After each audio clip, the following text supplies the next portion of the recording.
Hello everyone, welcome back to Padoji channel. This is Sagiv, I'm your biology faculty. So, as usual, we are continuing our first chapter, that is life processes, and I believe you are enjoying this chapter, learning at the same time practicing at home. So प्यारे बच्चों, आज का जो session है that is we are trying to end the life processes and transportation में जो transportation in plants है we will complete that right. Okay, so first of all I would like to request you again that board exam is knocking the door. It's only 4 months away right. So 3-4 month ही सिर्फ बचे हैं. This is September and next October, then November, then December and January. 4 month. फरवरी count नहीं करते हैं. उसमें से आपको नेक्स्ट मंथ तक ही सारे सिलेबस ख़त्म कर लेने हैं या फिर इसी मंथ. उसके बाद आपको करने हैं revision, question practice, PYQ and it's very important right. So my dear champions, you all will definitely achieve the goal which you are looking for right, and I believe you will do it. So for biology I am there too. अगर Saqib sir है तो डरने की कोई बात नहीं है. In biology you will score 30 out of 30. Apart from that I know that you will do good in all the subjects right. चलो, सो स्टार्ट करते हैं हमारा lecture that is transportation in plants. Now as we are completing this NCERT line by line, so हम लोग NCERT के lines भी पढ़ेंगे, उसके एक्सप्लेनेशन समझेंगे एंड साथ ही साथ एक्सप्लेनेशन भी होगा. सो जैसा ये लेक्चर चल रहा है यू नो कि 6-7 लेक्चर हो चुके हैं and still we are in life processes because this chapter is big. 10 marks है बच्चों इसमें, सो 10 मार्क्स बहुत होते हैं. So it takes time. इसके बाद हमने बच्चा जो हमारा 1 शॉट है आवर इन्वायरमेंट का वो भी हमने अपलोड कर दिया, तो प्लीज़ उस वीडियोस को भी जाके देखें.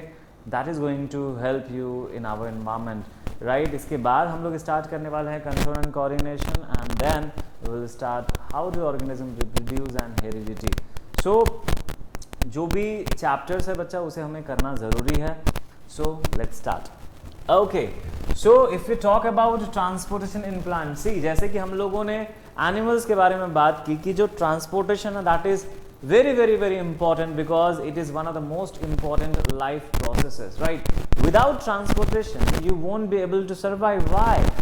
See, for a unicellular it is exactly easy that when it is taking in the nutrients, so inside a single cell, because of the movement of the cytoplasm, because of the cytoplasmic movement, the nutrients will be distributed to all the organelles or maybe to the other parts or the areas of a single cell. But when we talk about multicellular, whether it's simple or complex, we need to transport from one cell to other or from one body part to other body part, and that is going to be difficult. वो थोड़ा difficult होता है बच्चा, एक difficult task है. तो उसके लिए हमें चाहिए कि एक सिस्टम बनाया जाए. जैसे कि याद करो, मैंने बिल्डिंग वाले डायग्राम में आपको दिखाया था कि बिल्डिंग में जब नीचे से बेसमेंट से छत तक पानी अगर पहुंचाना है तो you need a pipe system, you need a pump. वैसे ही हमारे बॉडी में भी सेम केस हमने देखा. लेकिन यहाँ पे बात हो रही है प्लांट की. प्लांट एक जगह से दूसरी जगह मूव नहीं कर सकता और प्लांट के मोस्ट ऑफ द टिश्यूज जो है बच्चा वो डेड हो रहे होते हैं. वो एक ही जगह पे है, तो जितने भी फेवरेबल और अनफेवरेबल कंडीशन है क्लाइमेट्स के उसको एक ही जगह रह के झेलना पड़ता है. लेकिन अगर हम पानी और मिनरल्स की बात करें, साथ ही साथ जब फोटोसिंथेसिस होता है उसके बाद जो खाना बनता है बच्चा, उस खाने की डिस्ट्रीब्यूशन की बात करें तो उसके लिए एक प्रॉपर सिस्टम होना ज़रूरी है. And that system is basically there in this chapter, जो कि हम लोगों ने क्लास 9th में ऑलरेडी पढ़ रखा है बच्चों. क्लास 9th में आप लोगों ने एक पोर्शन पढ़ा था टिश्यू में, प्लांट टिश्यू में, and that is complex permanent tissue. याद है आप लोगों को? बिल्कुल याद है. सो कॉम्प्लेक्स परमानेंट टिश्यू में बच्चा जी xylem and phloem, this 2 points are important. Xylem और फ्लोएम की बात करें तो ये बहुत इंपॉर्टेंट है. जाइलम और फ्लोएम राइट, दोनों ही कॉम्प्लेक्स परमानेंट टिश्यू है. जाइलम का मतलब वुड एंड फ्लोएम का मतलब बास्ट है. जाइलम वाटर एंड मिनरल्स का कंडक्शन करवाता है और फ्लोएम जो है फूड का कंडक्शन करवाता है. तो ये हम लोग देखने वाले हैं. जाइलम की अगर हम लोग बात करें बच्चा, तो जाइलम जो है 4 सेल से बना है, जिसमें से 3 डेड और 1 लिविंग है. फ्लोएम 3 लिविंग और 1 डेड सेल से बना है.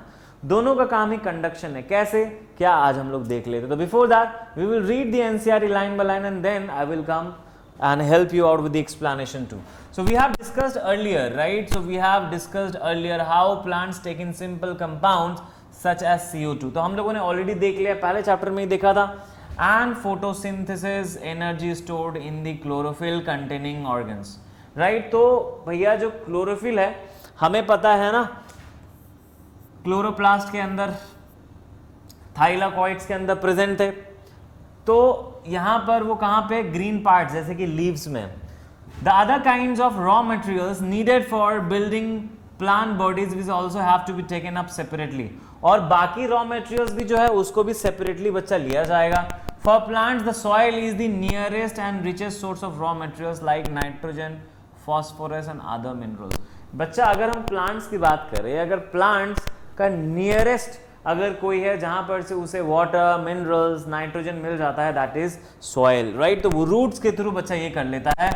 The absorption of this substances therefore occurs through the part in contact with the soil. तो सॉइल से कौन सा पार्ट है जो एग्जैक्टली उसके कांटेक्ट में है, and the answer is roots, right. और रूट्स में भी रूट हेयर्स. सो भैया यहाँ पे दिया गया है roots. If the distances between soil containing organs and chlorophyll containing organs are small, energy and raw materials can easily diffuse to all part of the plant. बच्चा अगर सोचो कि जो डिस्टेंस है एक सेल से दूसरे सेल तक, मतलब लीफ से बाकी सेल तक, या फिर रूट्स का डिस्टेंस सॉइल का बहुत ही सबका क्लोज होता, तो डिफ्यूजन के थ्रू ही हम चीजों को ट्रांसपोर्ट कर सकते थे. लेकिन अगर हम डिफ्यूजन की बात करें सो वो हमारे लिए सही नहीं होगा, क्योंकि हम लोग कॉम्प्लेक्स बॉडी हैं, हमारे स्ट्रक्चर बहुत बड़े हैं, बहुत साल लग सकते हैं because of the number of cells. तो हम क्या करेंगे, एक ऐसा सिस्टम बनाएंगे ट्रांसपोर्टेशन का जहां से चीजें इजीली, बहुत आसान तरीके से कम टाइम में एक जगह से दूसरी जगह पहुंच जाए. तो ये हमें ध्यान रखना है. But if these distances become large because of changes in plant's body design, diffusion process will not be sufficient to provide raw materials in leaves and energy in roots. जो मैंने बताया, diffusion possible ही नहीं है कि जल्दी ऐसा कुछ कर पाए. So हमें एक अलग सा मैकेनिज्म, एक अलग सिस्टम क्रिएट करना पड़ेगा बच्चा.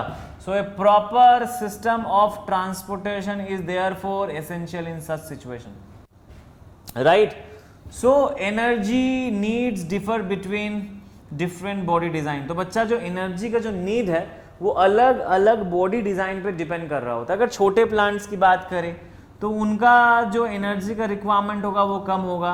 अगर हम बड़े ट्रीज की बात करें तो उनका जो बॉडी का रिक्वायरमेंट है वो बहुत ज्यादा होगा. तो डिफरेंस तो है, right. So plants do not move, plant move नहीं करता, एक ही जगह पे होता है, कोई लोकोमोशन शो नहीं करता. And plants body have a large proportion of dead cells in many tissues, जो कि मैंने आप लोगों को बताया, बहुत ज़्यादा dead portions है. As a result, plants have low energy needs and can use relatively slow transport system. So बच्चा एक तो वो मूव नहीं कर सकता, साथ ही साथ उनके बॉडी में ज़्यादा डेड टिश्यूज है, तो एनर्जी का कम यूज है. तो इसमें जो ट्रांसपोर्टेशन है वो थोड़ा स्लो होता है as compare to the our body, right. So देखो यहाँ पर हमने क्या देखा, the distance over which transport systems have to operate. मतलब जो डिस्टेंस है ना एक जगह से दूसरी जगह, वहाँ से जो पूरा ऑपरेट करना होता है, however can be very large in plant such as very tall trees.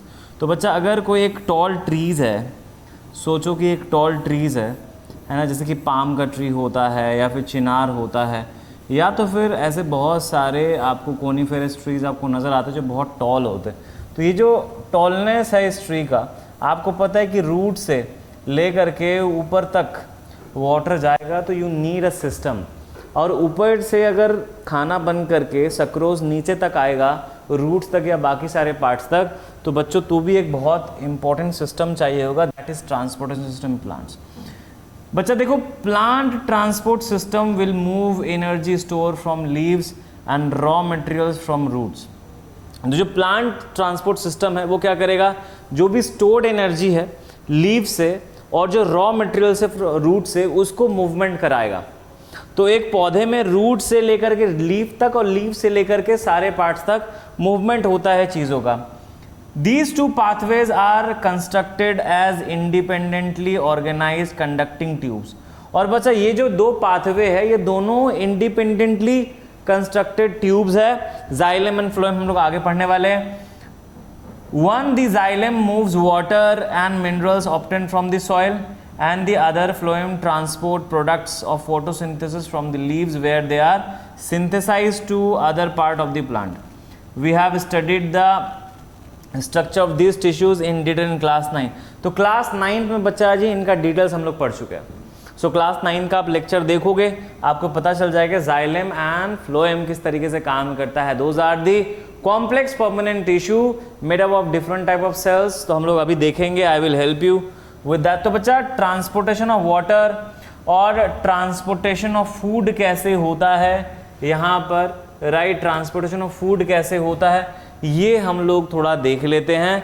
तो यहाँ पर जितनी भी सारी चीज़ें एनसीईआरटी में बताई गई है इसके बारे में ही वी विल डिस्कस, राइट। तो चलो ओके। सो बच्चा we are talking about transportation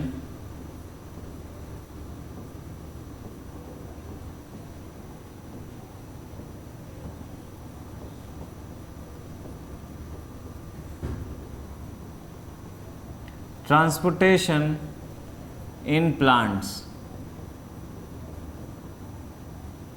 ठीक है। ट्रांसपोर्टेशन प्लांट्स देख रहे हैं बच्चा। जो ट्रांसपोर्टेशन इन प्लांट्स है उसमें सबसे पहला पॉइंट जो हमारे दिमाग में आना चाहिए कि आखिर ट्रांसपोर्टेशन किन सारी चीज़ों का हो रहा है ना।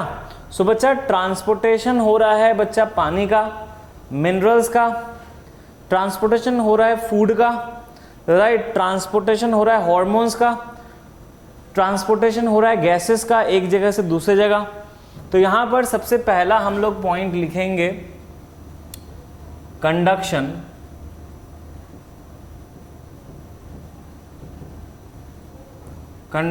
Of water and minerals. Conduction of water and minerals. बेटा ये जो कंडक्शन ऑफ वाटर मिनरल्स है इसे हम लोग कहते हैं ascent of SAP, ASCENT, ascent of SAP.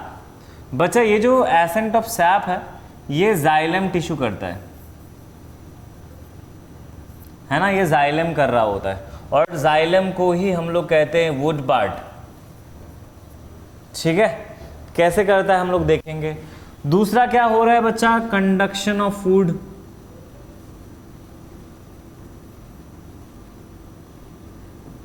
Conduction of food, तो फूड का कंडक्शन। तो बच्चा फूड के कंडक्शन हमको इसे कहते हैं हम लोग ट्रांसलोकेशन। क्या कहते हैं, translocation.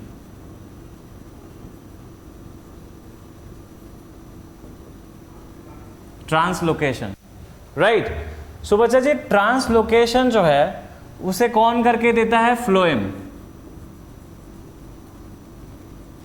Translocation is done bye phloem, और फ्लोएम को हम लोग को पता है कि इसे हम लोग कहते हैं बास्ट, राइट। सो बच्चा जब हम जाइलम की बात करते हैं, ये जो एसेंट ऑफ सैप है ये बच्चा यूनिडायरेक्शनल होता है।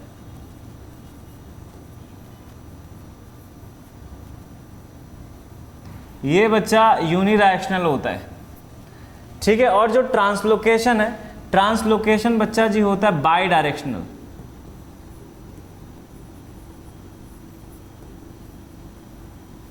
सर इसका मतलब क्या बच्चा, यूनिडायरेक्शनल मतलब क्या कि फ्रॉम रूट्स टू लीव्स। बच्चा रूट से लीव्स तक जो ट्रांसपोर्टेशन है पानी का और मिनरल्स का वो यूनिडायरेक्शनल है, जिसे हम लोग एसेंट ऑफ सैप कर रहे हैं, and that can be done by xylem tissue. और जो ट्रांसलोकेशन है वो बाई डायरेक्शनल है, मतलब क्या,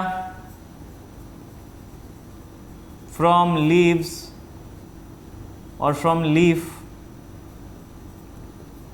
to the other parts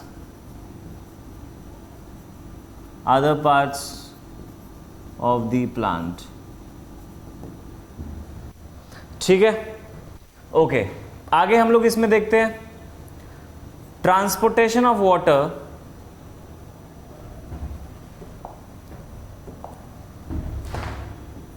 transportation of water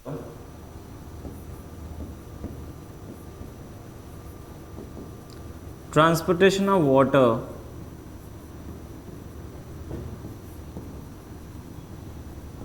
from roots to the leaf can be done by बच्चा क्या क्या पॉइंट है? एक तो जो बेसिक है दैट इज रूट प्रेशर। बेटा रूट प्रेशर क्या है मैं अभी दिखाऊंगा थोड़ा डायग्राम के थ्रू भी, कि जो रूट्स है वो सॉइल से कनेक्टेड है, मतलब सॉइल के पास है, और सॉइल के पार्टिकल्स के अराउंड में पानी जो है होल्ड करके रहता है, और वही पानी बच्चा मूव कर रहा होता है रूट्स के अंदर, क्योंकि रूट्स के अंदर सल्यूट्स ज़्यादा होंगे और बाहर पानी ज़्यादा है, तो पानी का मूवमेंट जो है हायर सल्यूट की तरफ बढ़ जाएगा तो और लोअर सॉल्वेंट की तरफ बढ़ेगा, तो वाटर का मूवमेंट हायर कंसंट्रेशन से lower concentration by the process of osmosis होगा। तो यहाँ पर रूट प्रेशर, तो यहाँ पर रूट प्रेशर कहाँ बच्चा, ये खास करके छोटे पौधों में होता है। दूसरा हमारे पास है कोहेसिव फोर्स। कोहेसिव फोर्स बच्चा, इसमें कोहेसिव COHESIV कोहेसिव फोर्स में होता क्या है, एक्चुअली ये जो है ना cohesion, adhesion and surface tension, मतलब पानी एक मॉलिक्यूल दूसरे मॉलिक्यूल को होल्ड करके रखता है। कोहेशन, जब वाटर का मॉलिक्यूल जाइलम के वॉल पे साथ एक बॉन्ड बनाएगा, अटैचमेंट बनाएगा, adhesion and then surface tension बना करके वो ऊपर फिल होता जाता है। भैया ये दोनों हो गए, ये दोनों का जो काम है लगभग 5 से 10% के अराउंड, लेकिन लगभग 90 to 95% जो मूवमेंट ऑफ वाटर है वो होता है बच्चा ट्रांसपिरेशनल पुल।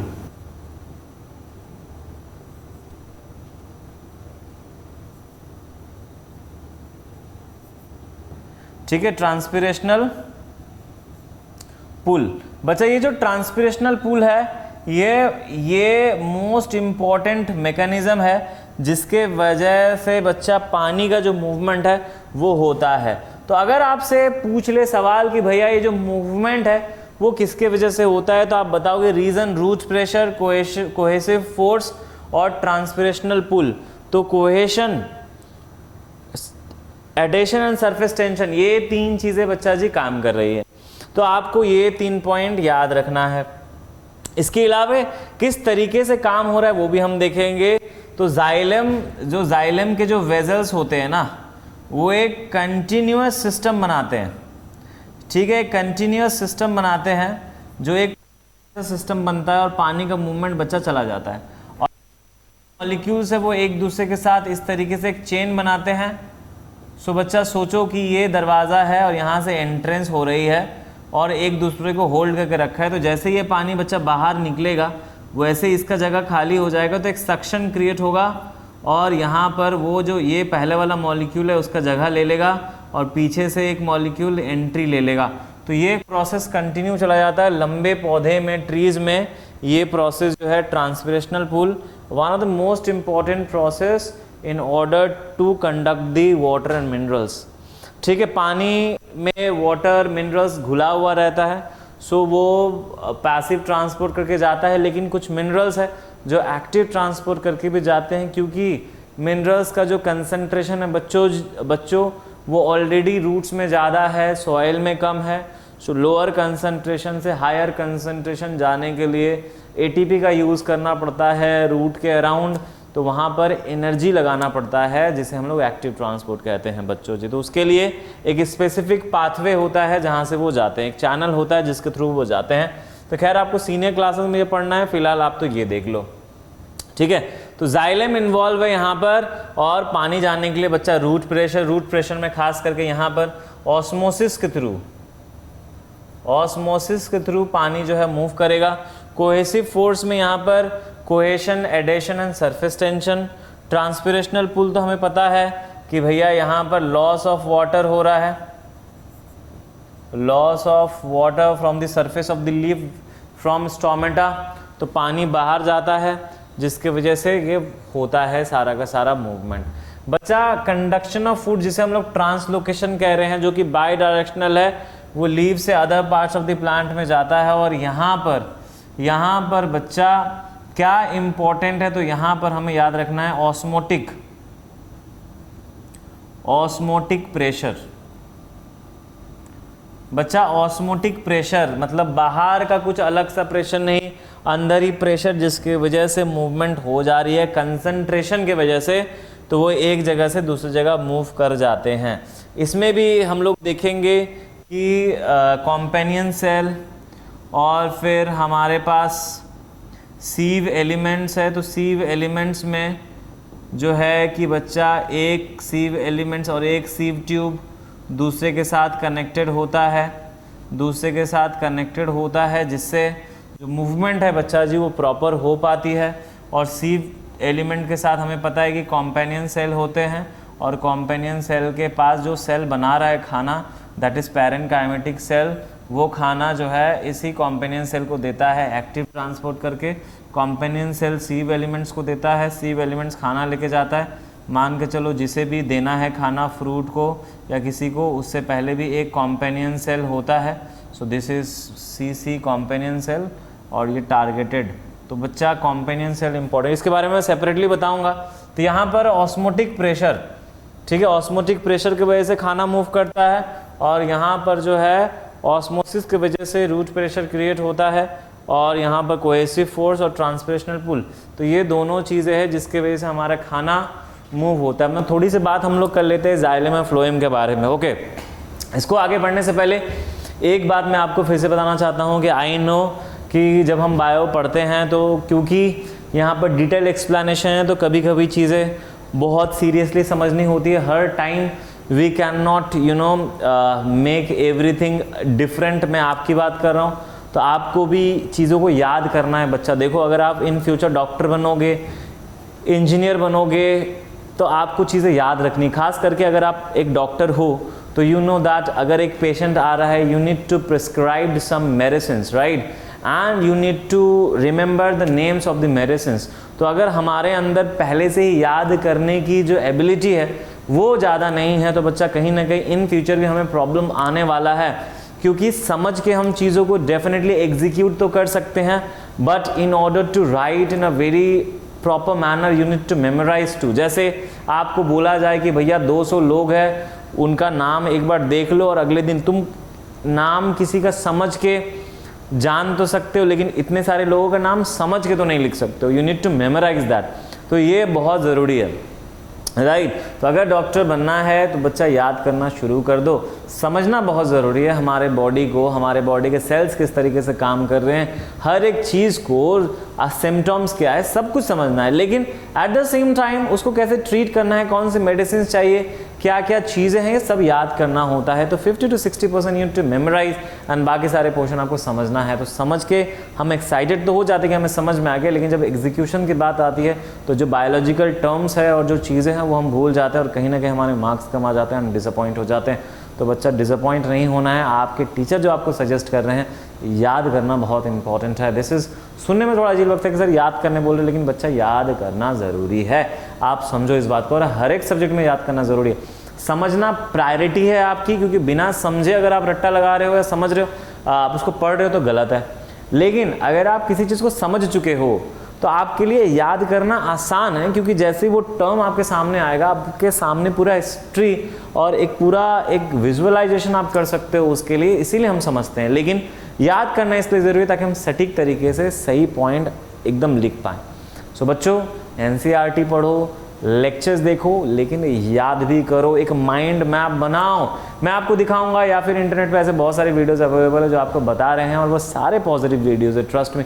You can watch any of the video, ज़रूरी नहीं कि आप मेरे वीडियो देखो, लेकिन यहाँ आपको एक अच्छा मौका मिलेगा। ओनली हम जो चाहते हैं कि आप सक्सेसफुल बन जाओ, किसी भी तरीके से आपके मार्क्स बस अच्छे आने चाहिए, क्योंकि 10th के बाद बच्चों आपको मज़े तो बिल्कुल भी नहीं, लेकिन आपका जो रिस्पॉन्सिबिलिटी है वो बढ़ने वाला है, और जिसके लिए हमें बहुत मेहनत करनी है बच्चों। टारगेट मत भूलो 500 और 500, I know you all will do it, right? You can, you are the star, you are the champion, you are unstoppable, and I know you would be able to do it this time only, no next time, this time। आपका result अच्छा आ रहा है, manifest it, you will do it, right? चलो continue करते हैं। Okay, सो आगे बात कर लेते हैं। सो अगर हम लोग बात करें बच्चा जाइलम टिश्यू की, अगर हम लोग बात करें जाइलम टिश्यू की, तो बच्चा यहाँ पर कुछ सेल्स है। एक तो आपके पास है ट्रेकिड्स, ठीक है, आपके पास है जाइलम वेजल्स, ठीक है, आपके पास है जाइलम फाइबर्स, आपके पास है पैरेन्काइमा। तो ट्रेकिड्स, वेजल्स, फाइबर्स, पैरेन्काइमा बहुत इंपॉर्टेंट है। देखो अगर हम लोग अगर बात करें बच्चा ट्रेकिड्स की, राइट, तो हमें पता है कि इसके टेपरिंग एंड्स होते हैं, ठीक है, टेपरिंग एंड्स होते हैं और परफोरेटेड वॉल्स होते हैं। क्योंकि बच्चा टेपरिंग एंड है, तो इसके जो कंटिन्यूएशन है, मतलब एक सेल के ऊपर दूसरा सेल नहीं खड़ा हो सकता, तो दूसरे सेल जो है इसके साइड में ही अरेंजमेंट्स करेंगे, और तीसरा सेल भी इसी के साइड में इस तरीके से अरेंजमेंट्स करेगा। तो वर्टिकली तो हम नहीं कर सकते, ठीक है। और देखो इसमें जो बच्चा मूवमेंट होगा वो इस तरीके से मूवमेंट होगा साइड से, है ना। और सब में हमको दिख रहा है कि परफोरेटेड वॉल्स होते हैं, तो इसमें पिट्स हम लोगों को छोटे छोटे नज़र आते हैं। अगर हम इसका क्रॉस सेक्शन करके देखेंगे तो हमें समझ में आएगा। देखो इसके जो वॉल होते हैं वो लिग्निफाइड होते हैं, आपको पता है ना, लिग्निफाइड, ये 9th का लेक्चर है बच्चा, लिग्निफाइड, ये सारे इसमें पिट्स है, ठीक है। ये सारे के सारे परफोरेटेड वॉल्स है। तो वॉल्स क्या होते हैं? परफोरेटेड वॉल होते हैं। तो इसमें ल्यूमेन बहुत पतले पतले ल्यूमेंस है। तो कंडक्शन ऑफ वाटर जो है आप देखो लेटरल मूव कर करके ऊपर जा रहा है। तो ये कंटिन्यूअस एक स्ट्रक्चर बनाते हैं, एक फ्रेम बनाते हैं, जिससे एक डक्ट फॉर्म होता है जहाँ से पानी ऊपर तक जाता है, ठीक है। ओके, ठीक है। तो देखो यहाँ पर ये लिग्निफाइड वॉल है ना, लिग्निन के डिपोजिशन से बच्चा बना है। We all know we are talking about sclerenchymatous tissue. Okay, चलो। तो बच्चा जी जितने भी नॉन फ्लावरिंग प्लांट्स है, ठीक है, जिम्नोस्पर्म,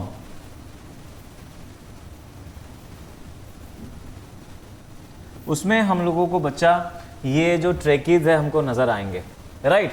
इसके बाद हम लोग बात कर लेते हैं हमारे जाइलम वेजल की। तो बच्चा जो जाइलम वेजल्स है ना, वो आपको इस तरीके से सिलेंड्रिकल शेप में एक के ऊपर एक नज़र आएंगे, ठीक है, एक के ऊपर एक नज़र आएंगे। तो बच्चा इसमें जो ल्यूमेन है ये वाइड होता है ना, वाइड ल्यूमेन। क्या आप लोगों को ये येलो कलर दिख रहा है? आई बिलीव दिख रहा होगा। तो वाइड ल्यूमेन है।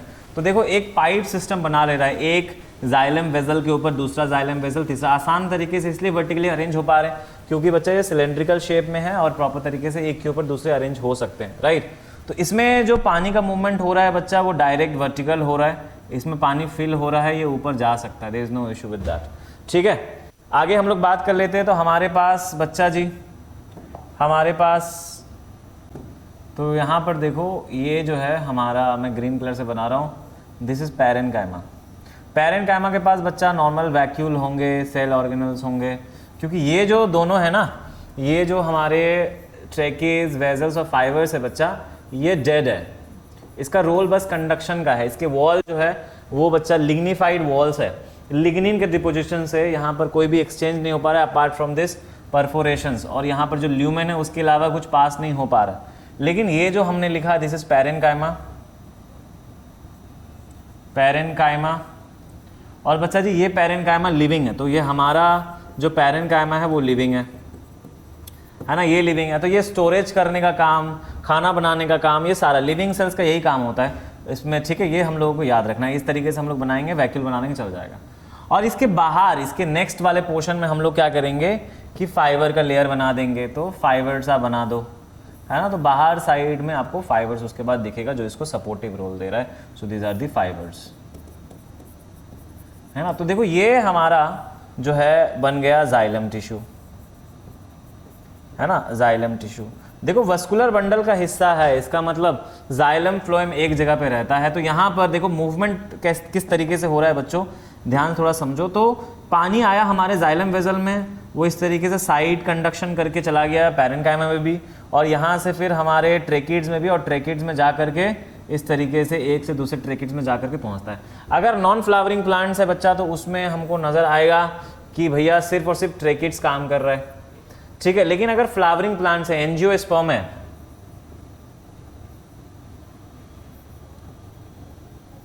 बच्चा अगर एंजियोस्पर्म है तो उसमें हम लोगों को ट्रेकिड्स और वेजल्स दोनों ही नजर आते हैं। So vessels and tracheids both work together in flowering plants, but in non flowering plants only tracheids are involved.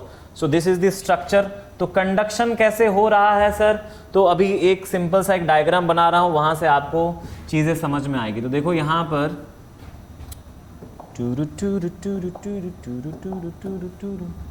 तो देखो यहाँ पर हम लोग एक स्ट्रक्चर बनाते हैं, ठीक है। ये एक स्ट्रक्चर बना देते हैं, ठीक है। तो ये है बच्चा रूट्स, ये है हमारा शूट पार्ट,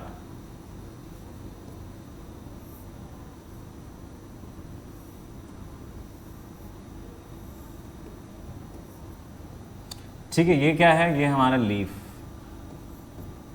ठीक है। तो बेटा जो रूट्स है ना, रूट्स के अराउंड में ध्यान से देखो, रूट्स के अराउंड में जो रूट हेयर्स होते हैं, है ना, रूट्स में रूट हेयर होते हैं बच्चा, billions and billions of root hair हो सकते हैं। ऐसा कहा जाता है कि छोटे बेबी जो कॉर्न पौधा होता है उसमें बहुत billions and billions of root hairs होते हैं। अगर इन रूट हेयर्स का भी स्ट्रक्चर हम लोग देखें तो इन रूट्स, ये this is the root hair, this is the root hair बच्चों जी।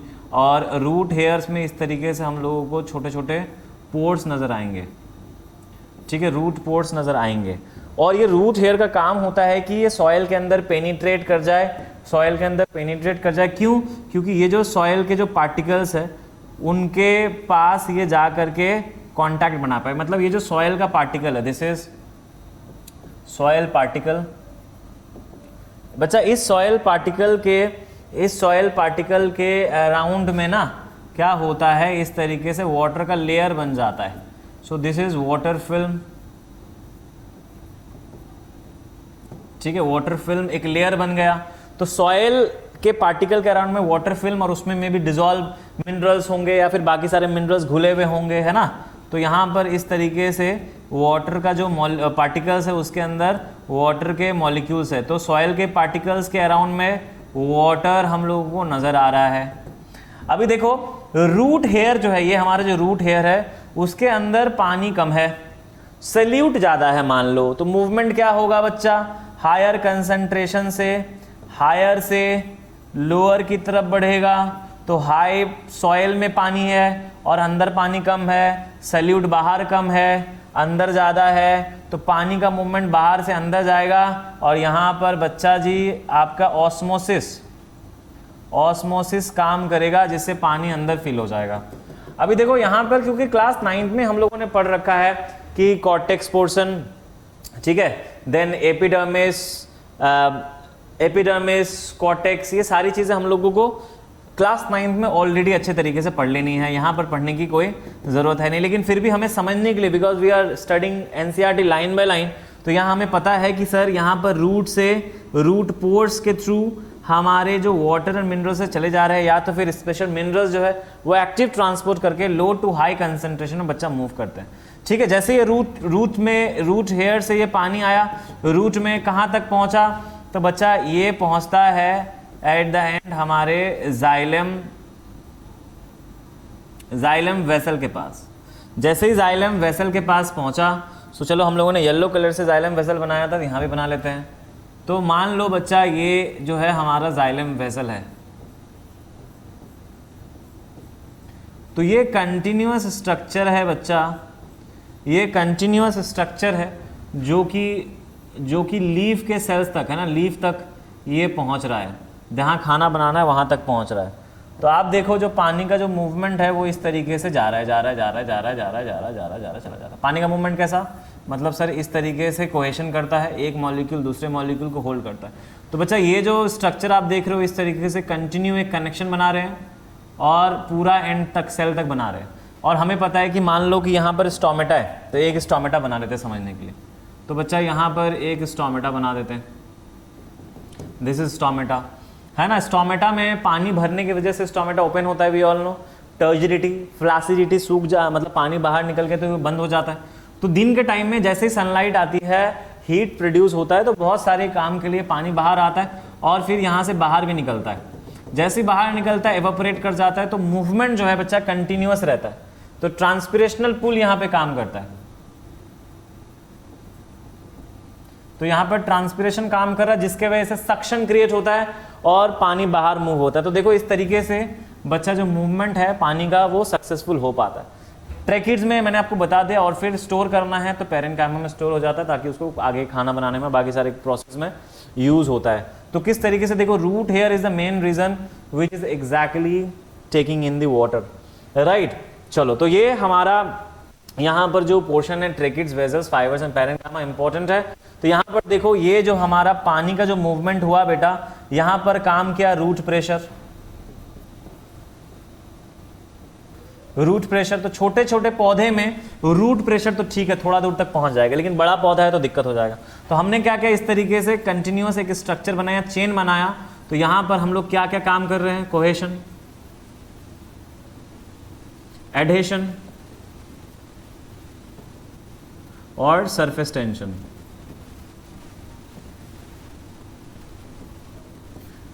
कोहेशन, एडहेशन और सरफेस टेंशन, ये तीन चीज काम करते हैं। तो यहां पर हम कोहेसिव फोर्स भी लिख देंगे तो चल जाएगा। तो दूसरा जो पॉइंट है, तो एक तो हमारा यहाँ पे काम किया, दूसरा हमारे पास कोहेसिव फोर्स, ठीक है, कोहेसिव फोर्स काम कर रहा है। और तीसरा बच्चा यहाँ पर तीसरा पॉइंट जो हमारा काम कर रहा है दैट इज ट्रांसपिरेशनल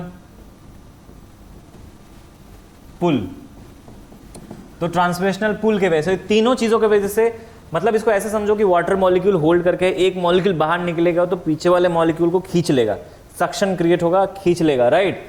नीचे रूट से ही जुड़ा हुआ है वाटर का मॉलिक्यूल, तो जैसे ही मूवमेंट बाहर होती है वैसे ही खींचा चला आता है, फिर यहाँ से भी खींचता है। तो एक चेन बना हुआ है बेटा, आप इमेजिन कर पा रहे हो, एक चेन बना हुआ है जिसके वजह से मूवमेंट होता है।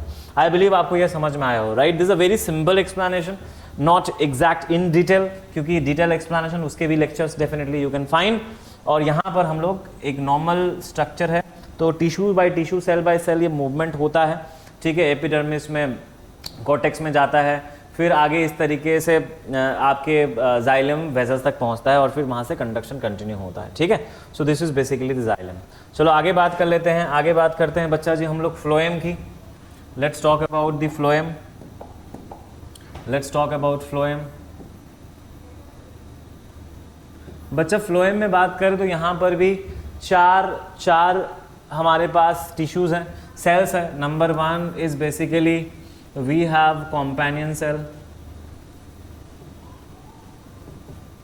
कॉम्पेनियन सेल, ठीक है। दूसरा हमारे पास है सीव एलिमेंट्स, तीसरा हमारे पास है पैरेन्काइमा, मतलब ये कैसा पैरेन्काइमा, फ्लोएम पैरेन्काइमा। चौथा हमारे पास है फाइबर्स, कैसा फाइबर्स, फ्लोएम का फाइबर्स। तो सर ये क्या अलग होता है, नहीं बेटा। तो यहाँ पर ये जो तीनों है, दिस इज लिविंग, है ना, और ये है बच्चा डेड। तो डेड हमेशा सपोर्टिव है और लिविंग सेल का काम है डेफिनेटली कोई मैकेनिज्म बाकी सारी चीज़ें कर रहा होगा। एक थोड़ा सा इन्फॉर्मेशन दे दूँ क्लास 9 से ही, बच्चा जो कॉम्पेनियन सेल होता है इसमें न्यूक्लियस होते हैं, और जो सीव एलिमेंट्स होते हैं devoids, devoid nucleus on its maturity. तो मैच्योरिटी के टाइम में इसमें न्यूक्लियस ख़त्म हो जाते हैं, So companion cell and sieve tube work together. So sieve tube stays dependent on companion cell, and that's the reason we find both the cells together. Parenchyma again living cells, right? Living cells, and it has got the work to store and make food, है ना? Fibers definitely supportive. इसमें lignified walls present होते हैं, so ये एक supportive role दे रहा है बच्चा. So ये bast वाला part है, so हमें पता है this is the bast, और बाहर वाला पोर्शन है. आगे हम लोग देख लेते हैं बच्चा इसमें होता क्या है. सबसे पहले अगर हम लोग बनाएं, यहाँ पर देखो, सबसे पहले हम लोग बनाते हैं सीव एलिमेंट्स. बेटा देखो सीव एलिमेंट्स में ना दो चीज़ें हम लोगों को दिमाग में रखनी है. एक है सीव ट्यूब और दूसरा है सीव प्लेट. ये जो हमने बनाया, ये बनाया बच्चा हमने, दिस इज सीव प्लेट, सीव प्लेट है ना. और यहाँ पर देखो ये जो हम बना रहे हैं, this is the sieve tube, sieve tube है ना.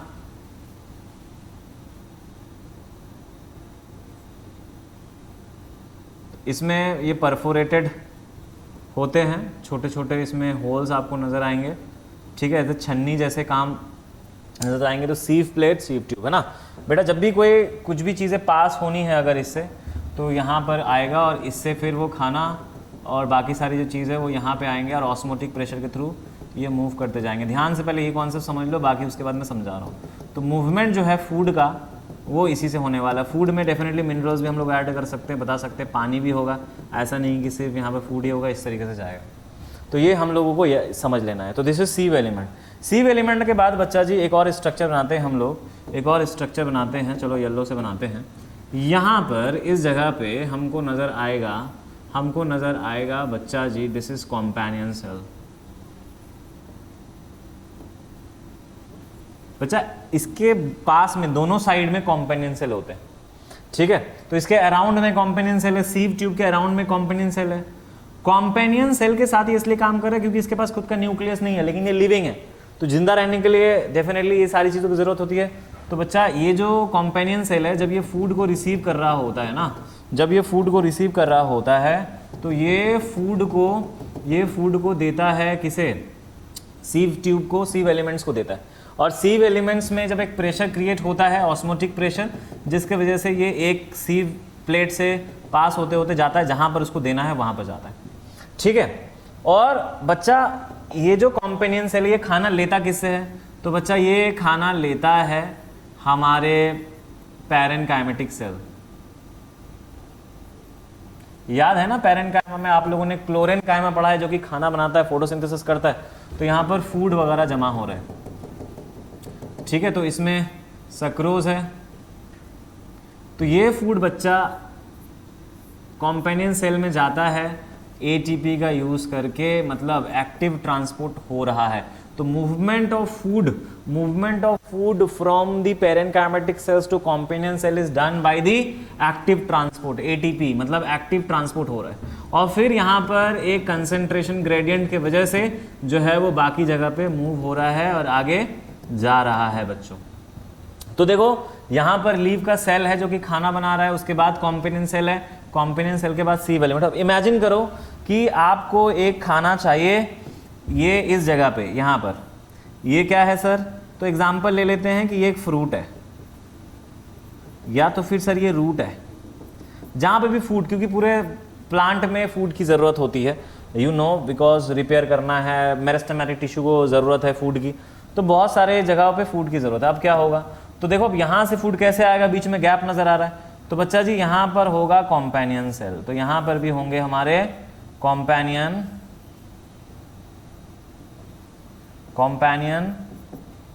सेल. तो बच्चा जी ये जो सीव ट्यूब देख रहे हो, सीव एलिमेंट, वो फूड को दे देगा किसको? कॉम्पेनियन सेल को. और फिर कॉम्पेनियन सेल से ये फूड आ जाएगा हमारे जिस टारगेटेड साइड जिसको चाहिए. तो दिस फ्रूट और root, this is the targeted side, targeted side which requires the food, sucrose जो चाहिए वो मिल जाएगा. ये याद रखना है, ठीक है. तो बच्चा यहाँ पर ये जो आप देख रहे हो, this is the sugar source, और यहाँ पर जो आप देख रहे हो this portion, this is the sugar sink, तो ये जमा कर रहा है, होल्ड करवा रहा है। तो आपसे सवाल कर सकते हो movement of food from sugar source to sugar sink is done by, आप बताओगे फ्लोएम, तो फ्लोएम कर रहा होता है ना, फ्लोएम कर रहा होता है, सोर्स जहाँ बन रहा है, सिंक जहाँ पे जा रहा है, ठीक है। शुगर सिंक का एग्जांपल आप दे सकते हो, फ्रूट हो सकता है, रूट, जहाँ पर भी प्लांट के जो पार्ट है जिसको रिक्वायरमेंट है, सो शुगर सोर्स से शुगर सिंक तक का सफ़र है। और इसी के अराउंड में आप फाइवर्स भी बना सकते हो। सो ये नॉर्मल स्ट्रक्चर है, you can see the NCERT structure there also, you can understand this diagram, is very important. तो भैया sieve plate, sieve tubes, total को हम लोग कह रहे हैं sieve elements, this are the sieve element, sieve elements है ना, ये सीव एलिमेंट्स है। तो बच्चा फ्लोएम, यहाँ पर क्या बन रहा है अंदर, प्रेशर, ऑस्मोटिक प्रेशर, किस क्या बन रहा है, ऑस्मोटिक, ऑस्मोटिक प्रेशर। देखो ऑस्मोटिक प्रेशर थोड़ा सा मैं और एक्सप्लेन कर देता हूँ कि ये जो फूड है बच्चा ना, यहाँ पर से सक्रोज वो यहाँ पे गया और यहाँ से फिर आगे गया, जैसे सीव एलिमेंट में जाता है ना, देखो पास में, इसी के पास में यहाँ पर जाइलम भी है, जाइलम भी है, क्योंकि जाइलम वेसल वस्कुलर बंडल होता है। तो बच्चा इसे क्योंकि प्रेशर और ज़्यादा चाहिए, तो यहाँ पर ऑस्मोसिस के थ्रू जाइलम से फ्लोएम में जो वाटर है उसका मूवमेंट हो जाएगा और इसके कंसंट्रेशन को बढ़ा देगा ताकि मूवमेंट आसान तरीके से हो पाए। समझ रहे हो? तो इसी को अंदर जो प्रेशर बन रहा है that's we are calling osmotic pressure, जिसकी वजह से मूवमेंट हो रहा है और इसी प्रेशर की वजह से बच्चा ये खाना आगे तक पहुंचता है। यहाँ पर याद रखना कि एक्टिव ट्रांसपोर्ट है, बाकी आपसे ज़्यादा डिटेल्स में इसमें पूछेंगे नहीं। बाकी डिटेल एक्सप्लेनेशन के लिए जो मेरे डिटेल्ड वीडियोज़ है उसमें मैंने बहुत से समझा रखा है, उसमें आपको मज़ा आने वाला। आई कैन एश्योर यू कि अगर आप उसमें एक बार आपने पढ़ लिया तो भैया इवन 11th में भी जा करके आपको वो सारी चीज़ें, 12th में भी जा करके आपको वो हेल्प आएगी, 100% नीट में हेल्प मिलेगी आपको, आई कैन एश्योर यू। क्योंकि पहले जो भी मेरे पास स्टूडेंट्स लोगों ने पढ़ रखा है, आप अगर उनसे फीडबैक भी लेना चाहे यू कैन टेक, वहाँ पर उनको पता है जब वो नीट की तैयारी स्टार्ट करते तो मैंने लगभग सारी चीज़ें क्लास 10th में ही समझा दी। देखो बोर्ड एक्चुअली में बहुत आसान है, आपका मेन जो टारगेट है दैट इज़ नॉट बोर्ड, आपका मेन टारगेट है आपका नीट, जेई या फिर जो आप बनना चाहते हो। तो उसके लिए हमें चाहिए कि बचपन से ही डिटेल स्टडी करें और दैट्स द रीज़न हम ओलंपियाड्स के लिए बच्चों को इनकरेज करते हैं और उसके लिए हम डिटेल में पढ़ाते हैं। ये जो अभी लेक्चर चल रहा है बच्चा, ये बस एनसीईआरटी लाइन बाय लाइन, जो कि हमारे पास एक टाइम बाउंडेशन है जहाँ हम आपको थोड़ा ही बता पाते हैं, डिटेल्स जाएंगे तो बच्चा आप भी कंफ्यूज हो गए। यहाँ पर फिर भी मैंने थोड़ा डिटेल्स बताया, लेकिन कुछ भी एनसीईआरटी के पॉइंट से नहीं बताया, सिर्फ पॉइंट शुगर सोर्स से शुगर सिंक, ये इंपॉर्टेंट है इसलिए बता दिया, तो आप अपने आंसर में इनपुट कर सकते हो, राइट। चलो आगे बढ़ जाते हैं, देखते हैं। तो हम लोगों ने देखा यहाँ पर, अगर हम लोग देखेंगे तो यही सारी चीजें हम लोगों को बता रही है। थोड़ा सा एक बार देख लेते हैं। तो यहाँ पे water moves into the root from the soil to eliminate this difference, this means that there is steady movement of water into root xylem, creating a column of water that is steady pushed upward. However, this pressure by itself is unlikely to be enough to move water. तो ये भाई अकेला काफी नहीं है।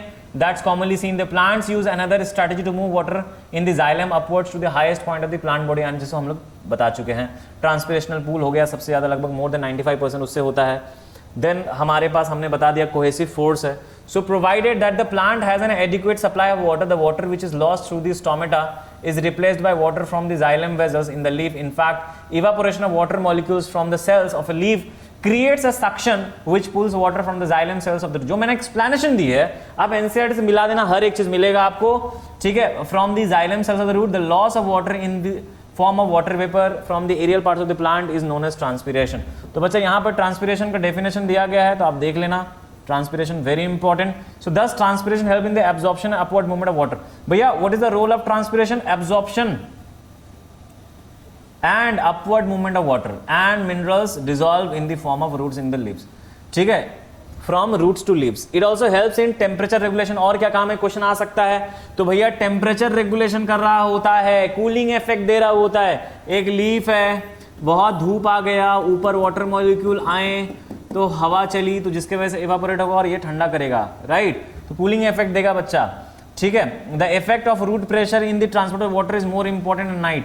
रात में इसका इफेक्ट बहुत ज्यादा है रूट प्रेशर का, लेकिन दिन के टाइम में ट्रांसपिरेशनल पूल।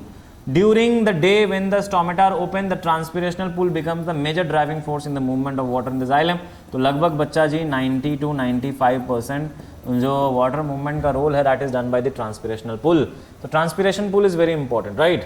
चलो, सो हम लोगों ने देख लिया, ट्रांसपोर्टेशन ऑफ फूड भी हम लोगों ने पढ़ लिया. So far we have discussed the transport of water and minerals in plants. Now let us consider how the products of metabolic processes particularly photosynthesis are move from leaves, where they are form, कहाँ बनते हैं वो सारी चीजें, right. तो देखो जहां वो बनता है वो है phloem. Just a minute. So basically जहां वो बन रहा है खाना, that is basically the leaf, है ना. I am really sorry. So this is leaf. तो जहां पे खाना बन रहा है वो है लीफ. नाउ लीफ से जो मूवमेंट होगा बच्चा वो है phloem, right. So particularly photosynthesis are moved from leaves, right, where they are form. तो भैया जो प्रोडक्ट है फोटोसिंथेसिस का वो लीव से मूव कर रहा होता है, ठीक है, to the other parts of the plants. This transport of soluble products of photosynthesis is called translocation and it occurs in the plant of the vascular tissue known as phloem. तो बच्चा ये जो है vascular part of the plant, that is vascular tissue, xylem and phloem में होता है, right. तो xylem and phloem, those are the vascular bundle. Beside the products of photosynthesis, the phloem transport amino acid, very important, क्योंकि NCERT ने mention किया था, आपसे पूछे फूड के अलावा और क्या, तो amino acid and other substances. These substances are especially delivered to the storage organs of roots, है ना. तो जहाँ जहाँ स्टोरेज ऑर्गन है वहाँ पे जाता है. फ्रूट्स, देखो जो मैंने बताया, fruits and seeds and of growing organ. The translocation of food and other substances takes place in the sieve tube with the help of adjacent companion cells both in upwards and downward direction. Bidirectional है. Unlike the transport in xylem which can be largely explained by the simple physical force, the translocation in phloem is achieved by utilizing osmotic pressure, है ना.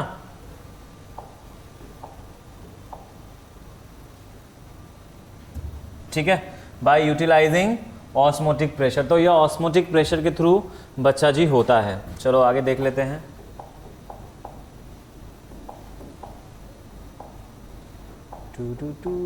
ठीक है.